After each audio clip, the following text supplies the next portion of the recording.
Bueno amigos, 6:36 minutos, medidas coercitivas unilaterales. ¿Les suena? Es un tema de una sensibilidad muy importante para Venezuela. Es un condicionante que evidentemente ha influido en la economía del país, en usted que me ve y me está escuchando en este momento. Pero más allá de la estrategia y el sentido original que, entre comillas, justificaría la imposición de sanciones en el caso del tema que vamos a abordar de Venezuela, vamos a revisar qué está pasando al momento. Y por eso hemos invitado a Francisco González, internacionalista, especialista en sistemas de integración regional, porque Venezuela anuncia que el próximo 13 de junio se debatirá en la ONU el caso de las sanciones a Venezuela. Bueno, Francisco, recientemente vivimos un nuevo episodio con las sanciones, en este caso desde la Unión Europea, la reacción, por ejemplo, de uno de los aludidos, Elvis Amoroso, en la idea de levantar excepcionalmente y unilateralmente esas sanciones. Él decidió que no la aceptaba. Pero, ¿cuál es la importancia? Este escenario que yo acabo de comentar, previsto para el 13 de junio en la ONU, no ha tenido precedentes desde que comenzaron a aplicarse estas sanciones. Bueno, sabes que estaba revisando justo, ¿no? Porque el tema de lo que convoca precisamente a este grupo de países, ¿no? En principio son 19, pero siempre hay más invitados, precisamente porque lo que caracteriza al grupo de amigos de la Carta de la ONU es precisamente que están sancionados. Están sancionados y que también están buscando la manera de, a través de la cooperación, ¿no? Entre ellos, incluido a Venezuela, ¿no? Por supuesto, tratar de solventar dicha situación que se torna muy compleja en términos económicos, políticos, como bien dices, y de otra naturaleza. Entonces, en ese sentido, este grupo comienza con la iniciativa de Venezuela a fomentar de la realización de estos encuentros a partir de julio del año 21, en plena pandemia. Estábamos saliendo de la pandemia. Y el primer encuentro se dio de manera virtual. Este segundo, que se dio aquí en Caracas recién, ya es presencial y allí se definieron las pautas para ir el 13 de junio a la Asamblea General. Mira, o sea que en 2 años, digamos que es el fruto de ese trabajo, ¿no? Para poner ante la Asamblea y posiblemente, posteriormente, ante el Consejo de Seguridad, la situación de la violación de la Carta de las Naciones Unidas, ¿no? Porque precisamente los países que han fomentado de alguna manera el organismo, el sistema internacional llamado ONU, y también la Carta de las Naciones Unidas, ahí está también el tema de la Corte, ¿no? La Corte Penal la Corte Internacional de Justicia, eh, son los que están violentando dicha carta. Y por eso surgen estos países que, bueno, están de alguna manera luchando para aliviar esta situación y yo creo que nos toca muy directamente y lo hemos sufrido estos años, ¿verdad? ¿Y qué puede pasar? ¿Podría haber algún cambio en ese escenario de la ONU donde haya la gestión, la mediación de los países que promueven el levantamiento gradual, supone uno, de las sanciones?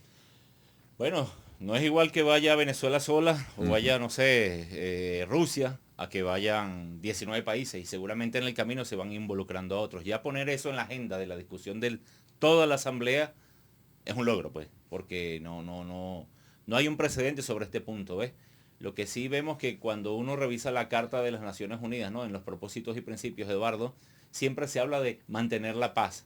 Esto es el preámbulo, ¿no? Prevenir y eliminar amenazas a la paz. Recordemos que la carta se construye en el 45 y veníamos de la guerra, ¿no? Entonces ahora el mundo no es que está totalmente en guerra como en la Segunda o Primera Guerra Mundial, sino que hay focos. Está el problema que está en la China Meridional, está el problema entre Rusia, OTAN allí en Ucrania, está el problema que se ha tratado de solventar entre Venezuela y Guyana, aquí cerca, ¿no? Aquí en el borde, en el Esequibo. Está el problema de Palestina, ¿no? Con Israel. Entonces vemos como el mundo tiene bastantes frentes de crisis, ¿no? En este momento. Y el problema es que eso se torna en algo global, ¿no?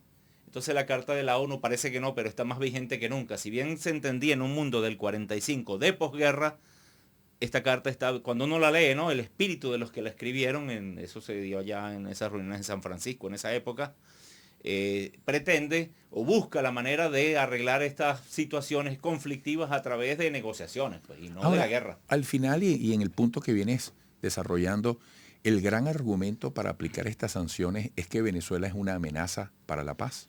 Bueno, fue el argumento también de la sanción que cuando En la gestión de Obama, ¿no? Seguro, ahí está. Y Esa es la una amenaza génesis. inusual y extraordinaria. Es el pretexto, ¿no? Del escrito. Ese fue el decir. punto de partida, ¿no? Que Exacto. derivó en las sanciones. Claro, derivó y fue increciendo, ¿no? Uh-huh. Donde digamos que se aplica con mayor contundencia es con la llegada de Trump. Y en el 19 fue, bueno, la locura, ¿no? Ese año, mira, yo te digo, uno que estudia uno se ha tornado de alguna manera, Eduardo, en estudiar las crisis, ¿no? Y el problema de eso es que, mira, cuando uno va al 19, y por eso estamos aquí, ¿no? Cuando uno va al 19, mira, y la resistencia al pueblo venezolano, los aliados internacionales, pero tuvimos suerte también. Ahora, ¿habrá Sí. algún venezolano hoy que diga, oye, qué bueno, que no quiten las sanciones? Es más, ojalá pusieran más. Esto nos ha beneficiado en esto y esto y esto. Sí. ¿Habrá un venezolano que piense así, que las sanciones llegaron para hacer algo saludable al interés común de los venezolanos? Sí, lo he escuchado, sí lo hemos escuchado, Eduardo, y lamentablemente yo creo que los que más promueven eso no están dentro del país.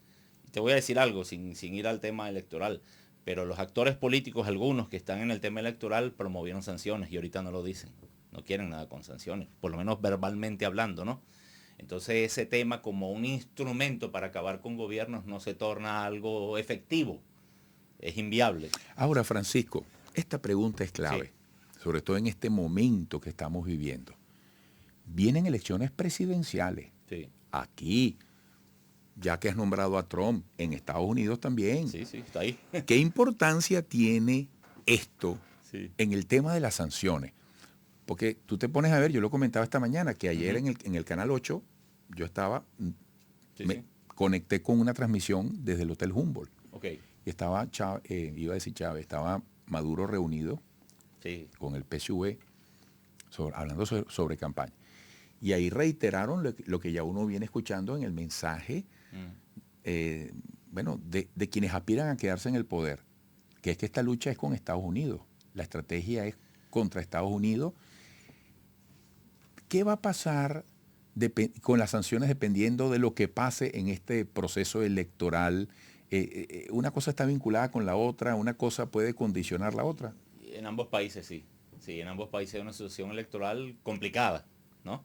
Y en ambos países, pues, las relaciones están permeadas por esa situación, dependiendo de si hay cambios estructurales de gobierno en las situaciones en que está, por ejemplo, dentro de Estados Unidos, un cambio de Biden hacia Trump. Mire, el otro día hablaba con un colega de estas cosas, ¿no? Porque uno tiene que hacer feedback mental con la gente para ver, ¿no? Si uno va por un camino analítico coherente, ¿no?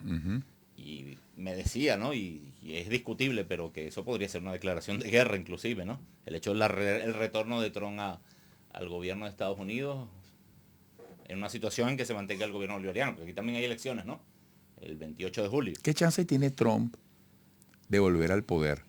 Porque lo que pase en las elecciones estadounidenses es muy interesante para los venezolanos, ¿no? Sí las tiene, porque los números de Trump, bueno, si bien con Biden está allí disputando más de un 40%, pero las tiene, son reales, matemáticamente hablando, ¿no? Uno sigue las encuestas, ¿no? Uno hace análisis de encuestas y el retorno de Trump es factible, puede ocurrir, matemáticamente. Ahora que tiene un montón de problemas judiciales seguramente, pero incluso estando incurso en un tema judicial, incluso estando preso, puede ir a elecciones. No es como acá, que si tienes una causa judicial no puedes ir como candidato. Claro, allá en Estados Unidos sí puedes. Mira, me indican que queda un minuto y no te quiero llevar a ese punto, no quiero apartarte, porque todo está involucrado, todo está relacionado. Pero, por ejemplo, una victoria de Maduro, una reelección de Maduro y una reelección en el sentido de que volviera al poder Trump, ¿qué escenario pintaría para Venezuela? ¿Más complicación de lo que ya está complicado por las sanciones? Claro, hay algo que ha cambiado en el continente para ver esta situación regional, ¿no? Y es el hecho de que en Colombia cambió un gobierno y está Petro ahora. Y cambió en Brasil, que era Lula. Entonces, si nos vamos al 19, esos dos gobiernos eran muy pro-Trump, ¿no? Por decirlo así. Y era bastante complicado. De hecho, si se nos prendía una guerra, posiblemente venía por Colombia, ¿te acuerdas? Todo el problema ahí de Cúcuta y todo eso que pasó con Guaidó. Pero en este momento esa situación ha cambiado. Es decir, si llegara Trump y gana Maduro, no es lo mismo del 19, y entonces la tendría más complicada para aplicar ese tipo de incursiones posiblemente militares, ¿no? Sería más difícil en este contexto de este momento, Eduardo, comparándolo con el 19, ¿no? Bueno, Francisco, siempre es un gusto tenerte por acá. Vamos a utilizar el adjetivo interesante para definir este momento que estamos viviendo, ¿no? Para no entrar en otros detalles, pero realmente hay un momento de alta tensión en razón de todos los puntos que has tocado. Hasta pronto. Muchas gracias. Estamos por la paz. Así es, Francisco González, internacionalista, especialista en sistemas de integración regional. Amigos, regresaremos.